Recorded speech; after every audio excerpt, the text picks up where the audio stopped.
لوگوں کے پاس کچھ نہیں ہوتا تو وہ فقیر ہوتے ہیں، پر اس کے قدموں میں تو خزانے تھے، پر وہ پھر بھی فقیر تھا۔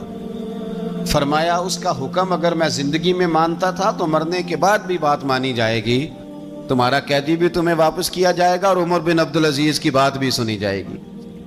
کسی نے حضرت عبداللہ بن مبارک سے کہا آپ بڑے زاہد ہیں، آپ نے دنیا چھوڑ دی۔ فرمایا میں تو عالم فاضل ہو کے زاہد ہوں، زاہد تو اصل میں عمر بن عبدالعزیز تھے جو بادشاہ ہو کے زاہد تھے۔ مالک بن دینار بھی کہتے تھے وہ بادشاہ ہو کے زاہد ہیں۔ ان کا انتقال ہوا تو خواجہ حسن بصری فرمانے لگے آج دنیا سے بہترین آدمی چلا گیا۔ حضرت سیدنا امام احمد بن حنبل فرمایا کرتے تھے جو عمر بن عبدالعزیز کا ذکر کرے رب تو اس پر بھی رحمت نازل فرمائے گا۔ ارے یہ تو وہ شخص ہے کہ جب تک موجود تھا تو حسن موجود تھا، اور آج بھی ان کا ذکر کریں تو اللہ دلوں میں نور پیدا کر دیتا ہے۔ حضرت عمر بن عبدالعزیز رحمت اللہ علیہ تو وہ نیک آدمی تھے کہ ایک شخص آپ سے گفتگو کر رہا تھا، سرکاری بات چیت ہو رہی تھی تو چراغ بھی سرکاری جل رہا تھا۔ اس نے پوچھا حضور چلے سرکاری بات تو ختم ہوئی، طبیعت کیسی، حال کیا؟ فرمایا ٹھہر جو، ایک چراغ بند کر کے دوسرا جلا لیا۔ اس نے کہا حضور یہ کیا؟ آپ فرمانے لگے وہ سرکاری چراغ تھا، یہ میرا ذاتی ہے۔ جس شخص نے اتنی باریک بینی کے ساتھ تقوی اختیار کیا ہو، نبی پاک سے اتنی محبت کی ہو، دعا کرتے ہیں اللہ ان پہ کروڑوں رحمتیں فرمائے، اللہ ان پہ بے حساب برکتوں کا نزول فرمائے۔ دو باتیں حضرت عمر بن عبدالعزیز کی زندگی میں ہمیشہ غالب رہی، ایک تو دنیا ہونے کے باوجود دنیا سے دل نہیں لگا، یہ دو باتیں آپ نے یاد رکھنی۔ دل نہیں لگایا دنیا سے، مال تھا، دولت تھی، پر وہ اس چکر میں نہیں پڑے کہ یہ مہنگا جوڑا میرے گھر کیوں نہیں، یہ اعلیٰ کار کیوں نہیں، اب یہ والا میں نے گھر، ایک اینٹ پر دوسری اینٹ نہیں رکھی ساری زندگی، چونکہ وہ سمجھتے تھے زندگی مختصر ہے تو 40 سال کی زندگی میں ہی کمال کر گئے۔ اور دوسرا حضرت عمر بن عبدالعزیز نے ہر وقت ایک چیز اپنے ذہن میں رکھی کہ مجھے اللہ کے سامنے کھڑے ہونا۔ اللہ تبارک و تعالیٰ نے پھر ایک خوبصورت انسان، بنو امیہ کی حکومت تھی، اسی میں سے ایک خوبصورت دھلا ہوا، سجا ہوا، سمرا ہوا، خوشبو والا، میٹھا بھی، ٹھنڈا بھی، پیارا بھی، نیک بھی، متقی بھی، اصول والا بھی، رسول اللہ علیہ السلام کا غلام حضرت عمر بن عبدالعزیز۔ اللہ تعالیٰ نے یہ مرد مجاہد پیدا فرمایا۔ آپ مدینہ شریف میں پیدا ہوئے، آپ کے جو والد گرامی تھے وہ مصر میں گورنر تھے۔ حضرت عمر بن عبدالعزیز رحمت اللہ تعالیٰ علیہ کی جو والدہ ہیں وہ حضرت عمر فاروق کی پوتی ہیں، تو آپ کی رگوں میں فاروقی خون بھی تھا۔ حضرت عمر بن عبدالعزیز رحمت اللہ تعالیٰ علیہ کے والد گرامی نے آپ کو مدینے میں پڑھنے کے لیے چھوڑا۔ حضرت صالح بن کیسان ایک عالم اور محدث تھے، ان کے پاس آپ نے تعلیم پائی، اور جناب عمر بن عبدالعزیز رحمت اللہ تعالیٰ علیہ کے والد اگرچہ مصر میں تھے لیکن آپ کو مدینہ میں رکھا، آپ نے مکمل تعلیم حاصل کی، علم حاصل کیا، چھوٹی سی عمر میں قرآن پاک کے حافظ بھی ہو گئے۔ پھر جب بڑے ہوئے تو اللہ نے یہ موقع دیا، چونکہ خاندان کی حکومت تھی تو آپ مدینہ شریف کے گورنر بنے، اور مدینہ منورہ کے ساتھ ساتھ آپ کو طائف کی حکومت بھی ملی، مکہ مکرمہ کی حکومت بھی ملی۔ پھر بعض جگہ پہ تو یہ ہے کہ آپ نے خود کسی وجہ سے استعفیٰ دیا، اور بعض جگہ یہ ہے کہ سازش کر کے آپ کو معزول کیا گیا۔ لیکن حضرت عمر بن عبدالعزیز نیک بڑے تھے، پرہیزگار بڑے تھے، پر خوش لباس بھی بڑے تھے۔ خادم کو جب بھیجتے تھے نا بازار تو کہتے تھے جو سب سے مہنگا جوڑا ہو وہ خرید کے لانا، خوشبو بہترین استعمال کرتے تھے۔ جب گزرتے تھے تو لوگوں کو پتہ چلتا تھا کہ کوئی عام نہیں گزرا، عمر بن عبدالعزیز گزرے۔ جب تک گورنر رہے، جب تک خاندان میں رہے، ماحول اور رہا۔ سلیمان بن عبد الملک خلیفہ جب جانے لگے تو انہیں وصیت کر دی کہ میرے بعد عمر بن عبدالعزیز خلیفہ ہوں گے۔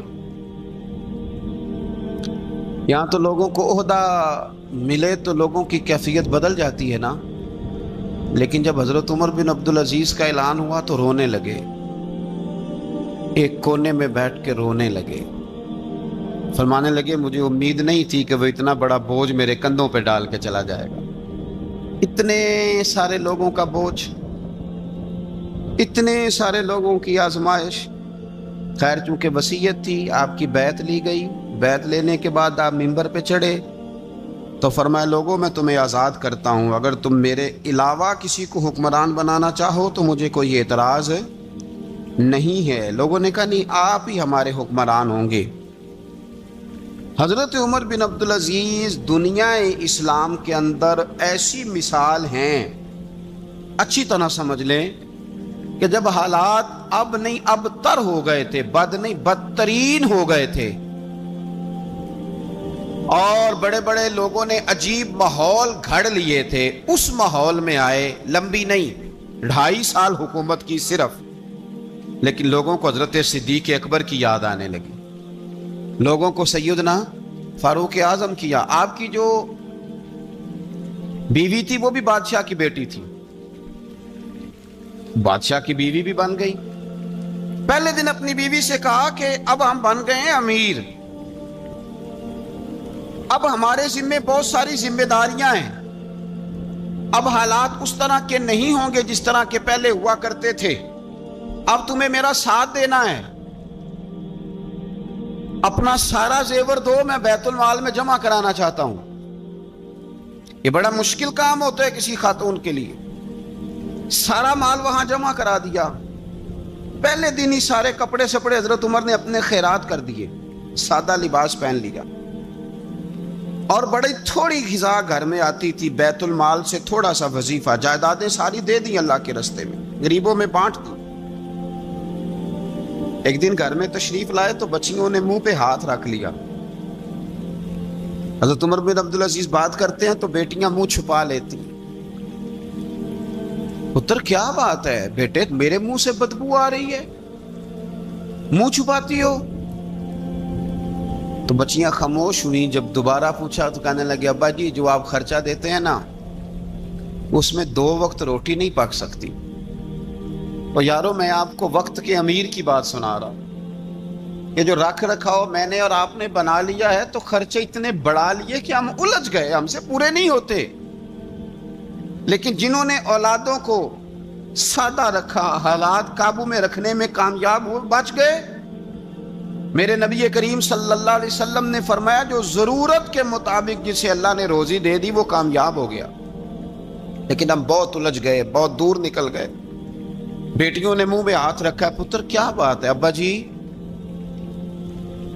اتنے پیسے آپ لاتے ہیں 2 وقت کی روٹی نہیں پک سکتی، تو ہم نے پیاز سے روٹی کھائی ہے، منہ سے بدبو آ رہی ہے، تو اس لیے آپ کے سامنے منہ نہیں کھولا کہ آپ کو کراہت ہوگی۔ تو حضرت عمر بن عبدالعزیز آنکھوں میں آنسو تو آئے پر کہنے لگے یا اللہ تیرا شکر ہے کہ جس جگہ میں اپنی اولاد کو کھڑا کرنا چاہتا تھا میری اولاد وہاں کھڑی ہو گئی ہے۔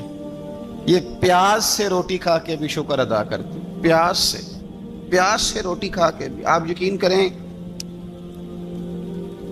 میرے ابا جی میری والدہ سے کہتے تھے کہ بڑولے میں گندم میں نے ڈلوا دی ہے، یہ میری ذمہ داری تھی، اب اچار کا ایک مرتبان بنا لے تو انشاءاللہ گرمیاں مسئلہ کوئی نہیں۔ میں نے دیکھا ہے انہیں پیاز سے روٹی کھاتے، میں نے دیکھا ہے وہ ایک پیاز سے روٹی کھاتے اور پیاز روٹی کے اوپر رکھ لیتے، اور آخر میں ان کا چہرہ جب ہم لوگ دیکھتے تو وہ کہتے اللہ تیرا کتنا شکر ہے، سوال نہیں کرنا پڑا، گندم بھی اپنی تھی، پیاز بھی اپنا تھا، گھر میں میں نے بچوں کے بیچ بیٹھ کے روٹی کھا لی، اور یوں لگتا تھا کہ وجود بھی ان کا سارا شکریہ ادا کرتا ہے صرف زبان میں۔ حضرت عمر بن عبدالعزیز نے اپنے گھر کے اندر عید والے دن بیٹیوں نے کہا ابا جی جوڑے پرانے ہیں، یارو ہو جاتا ہے، بس تھوڑا سا نا توجہ کی ضرورت ہے، ہو جاتا ہے، نئے کپڑے لینے۔ اب ایک گھر میں شادی ہوتی ہے تو اس گھر سے تعلق رکھنے والے ہر گھر میں شادی سمجھنے شروع ہو گئی، لاکھوں روپے کا مال صرف کپڑوں پہ، جوتوں پہ اور ان کے لوازمات پہ لگتا ہے۔ غربت کیسے ختم ہوگی؟ حالات کیسے ٹھیک ہوں گے؟ پردیس میں جانے والے واپس کیسے آئیں گے؟ کس طرح یہ ماحول ٹھیک ہوگا جب اخراجات اتنے بڑھا لیے جائیں؟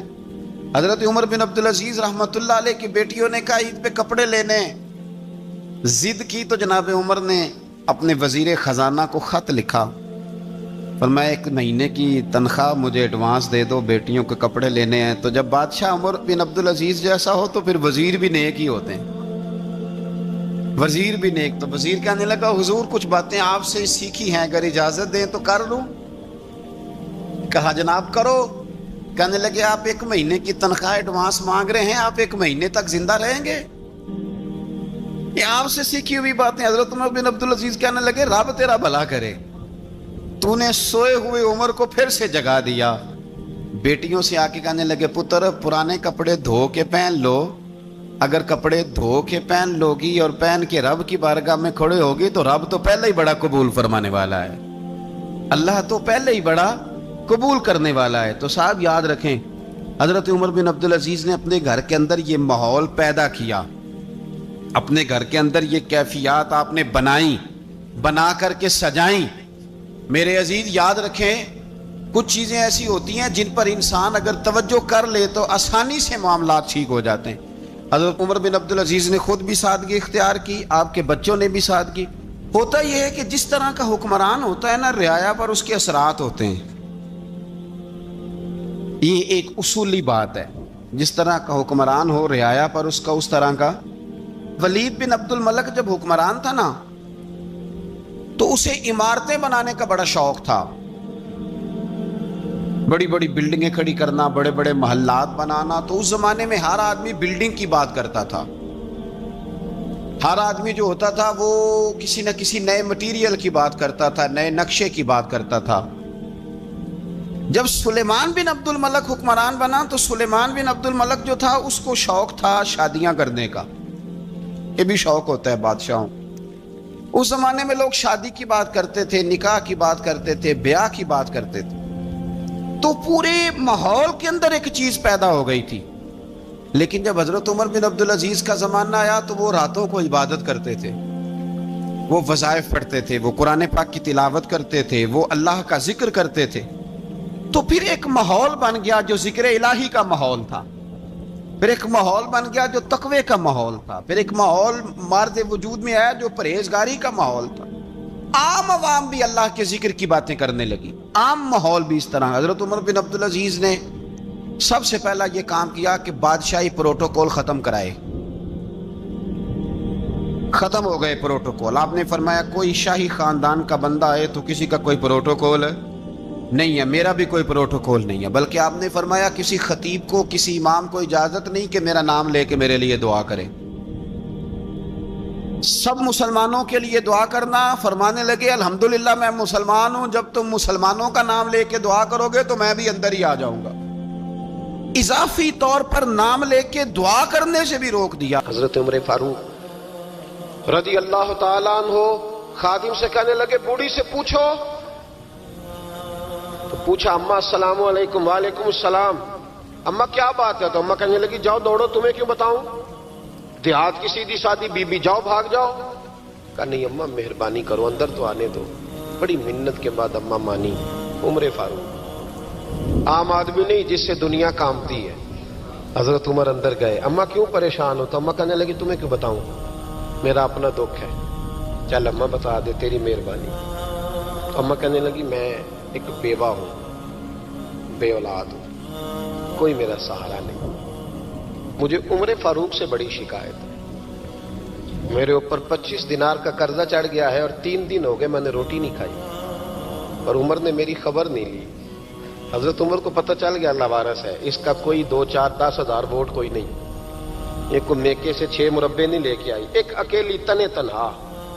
اور بھائی جب اللہ کا خوف ہوتا ہے تو پھر انسان ان غریبوں کو بھی مناتا ہے، پھر ریڑھی والے کی بھی اہمیت بڑھ جاتی ہے، پھر رکشے والے کی قدر بھی بڑھ جاتی ہے۔ حضرت عمر فاروق رضی اللہ تعالیٰ عنہ کہنے لگے اماں عمر سے شکوہ ہے؟ کہاں؟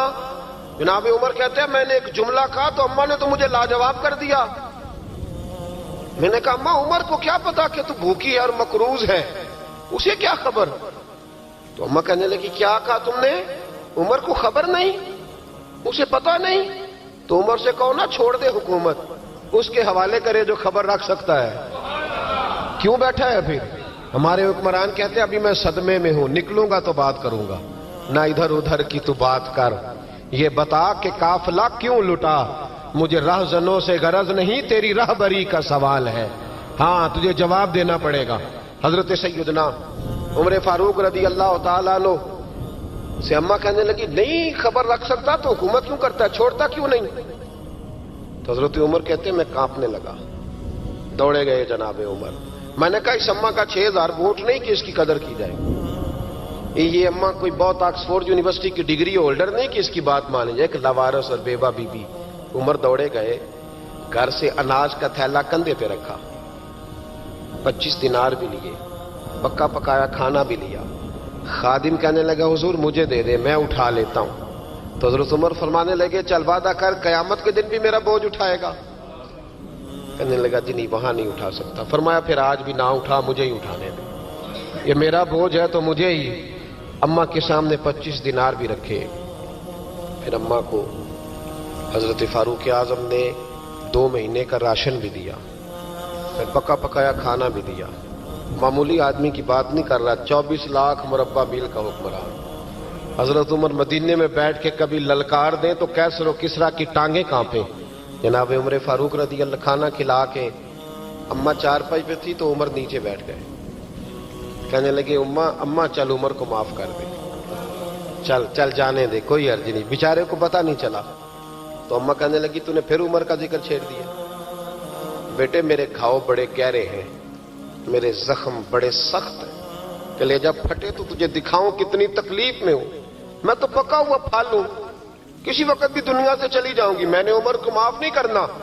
جب میں قبر میں جاؤں گی نا، نبی کریم علیہ السلام آئیں گے تو میں عمر کی شکایت کروں گی، میں کہوں گی حضور اس سے پوچھئے یا رسول اللہ بیوہ اور بوڑھی کا خیال ہی نہیں کیا؟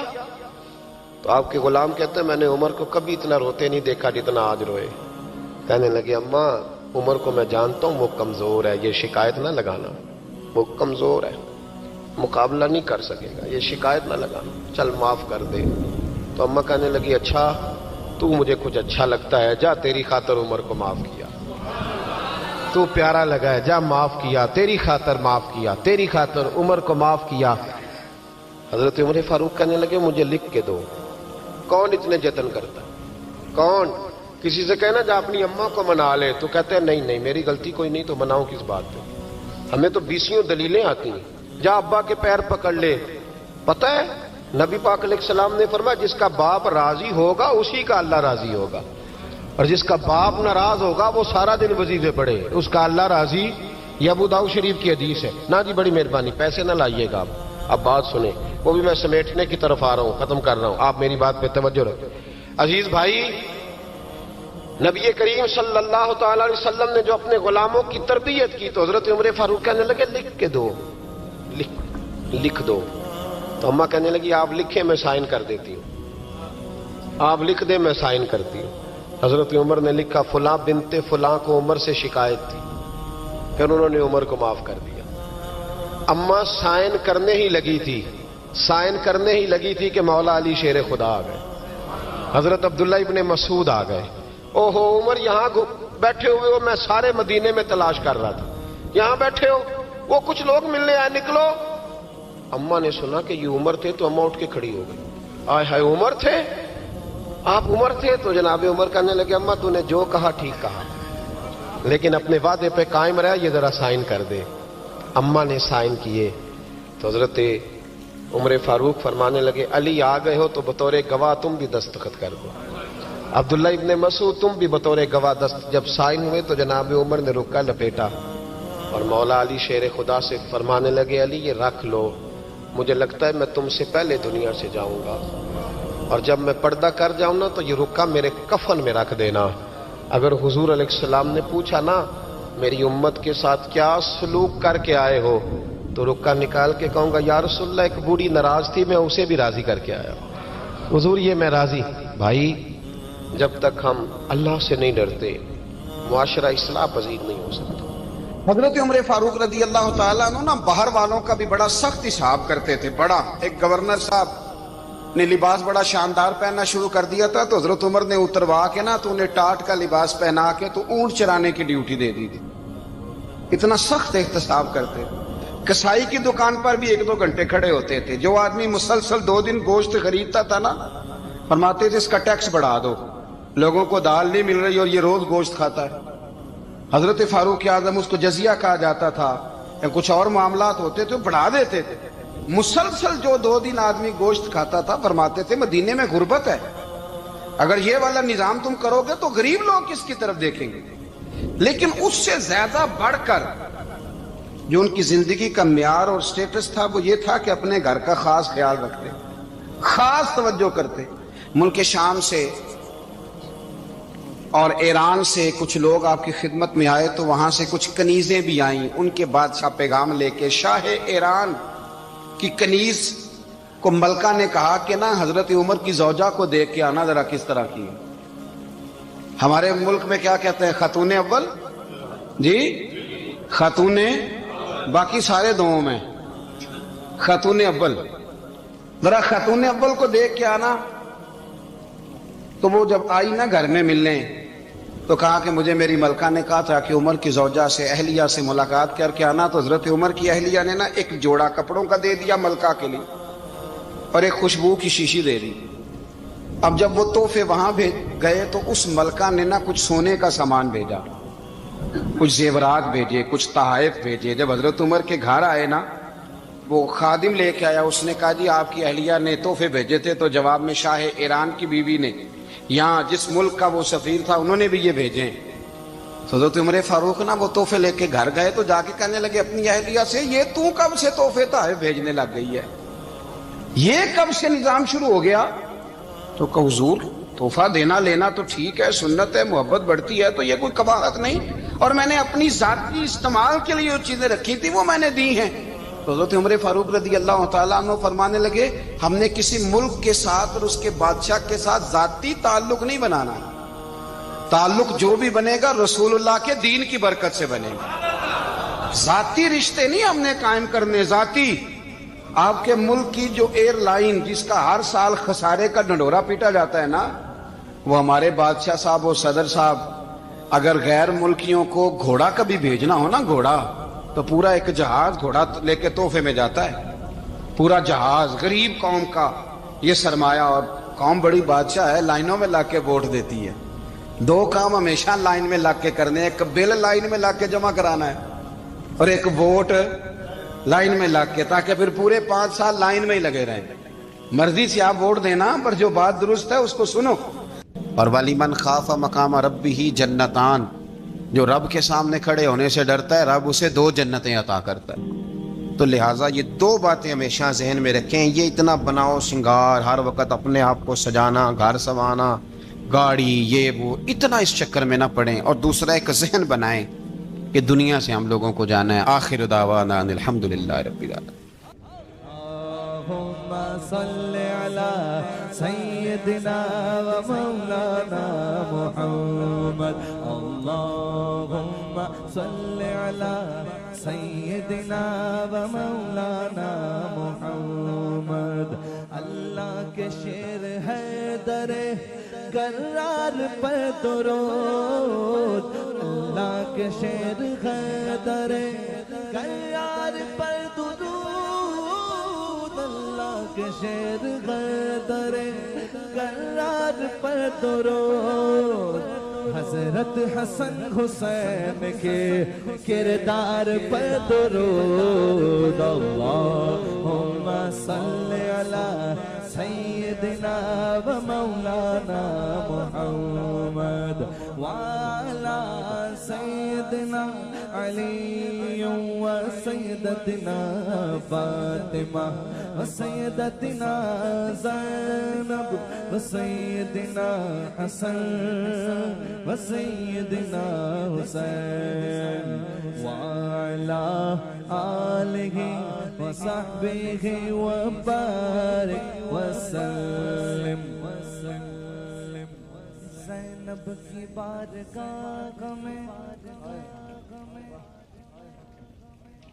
زینب کی بارگاہ میں, زینب کی بارگاہ میں, زینب کی بارگاہ میں سلام نیاز ہے، زینب کی بارگاہ میں سلام نیاز ہے، جو مرتضیٰ کی لاڈلی زہرا کا ناز ہے۔ اللہم صلی علی سیدنا و مولانا محمد وعلی سیدنا علی و سیدتنا فاطمہ و سیدتنا زینب و سیدنا حسن و سیدنا حسین۔